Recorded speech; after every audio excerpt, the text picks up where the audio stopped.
আসসালামু আলাইকুম, কেমন আছেন সবাই? আল্লাহ সবার মনের অবস্থা ভালো রাখুক, আমিন। আমরা অনেকেই পেন্টিং করতে অনেক পছন্দ করি, বাট এটা যেহেতু অনেক বেশি কস্টলি, তো সবাই অ্যাফোর্ড করতে পারি না।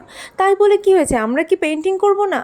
আমরা অবশ্যই স্কেচিং দিয়ে শুরু করতে পারি, বাট স্কেচিংয়ের জন্য মার্কেটে এখন অনেক রকম টুলস পাওয়া যায়।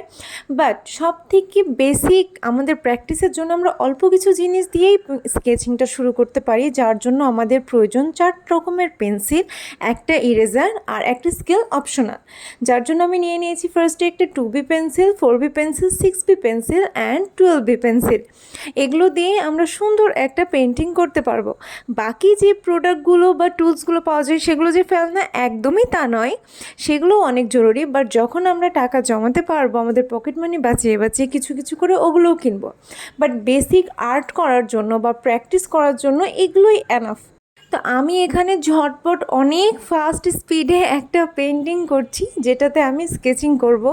এটা যেহেতু আমার ফার্স্ট ভিডিও, সো বেশি রং টং না করে আমি ভাবলাম স্কেচিং দিয়েই শুরু করি।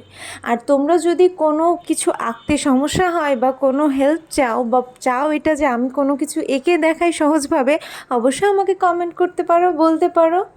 আমি আজকে এখানে খুব সিম্পল একটা সিনারিও নিয়েছি, যেটা শুধু আমি এই 4টা পেন্সিল দিয়ে বিভিন্ন শেডিংয়ের মাধ্যমে কাজটা কমপ্লিট করব।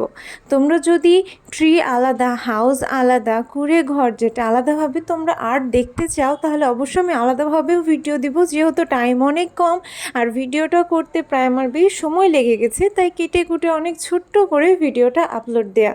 আমরা যদি স্কেচিং করি এটা অনেক কম খরচেই হয়ে যায়, প্লাস আমাদের অনেকটা প্র্যাকটিসও হয়ে যায়। স্কেচিংয়ের শেডগুলো আমরা প্রপারভাবে দিতে পারলে আমাদের হাতেরও অনেকটা কন্ট্রোল চলে আসে যে রঙটা আমরা কোথায় কিভাবে দিব। আমরা স্কেচিং করে ফার্স্ট ড্রয়িংয়ের মেন পার্টটা শিখতে পারি। ড্রয়িংয়ের মেন 3টা পার্ট আছে, যেটা হচ্ছে কতটুকু সামনে আছে এবং কতটুকু পিছে আছে, কতটুকু ছোট বড় এবং আলোটা কোন সাইড থেকে পড়ছে।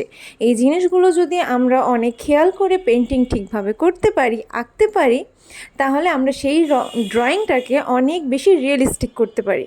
ড্রয়িং করার জন্য এটা প্রয়োজন না যে আমাদেরকে আর্টিস্ট হতে হবে, শুধু দরকার মনের আপ্রাণ ইচ্ছা এবং সময়। সময় এবং ইচ্ছা দুইটার মধ্যে একটা না থাকলেই কিন্তু সমস্যা, দুইটারই প্রয়োজন। তো আজকে এ পর্যন্ত, দেখা হয়ে যাবে নেক্সট কোনো ভিডিওতে। ততক্ষণ পর্যন্ত আল্লাহ হাফেজ।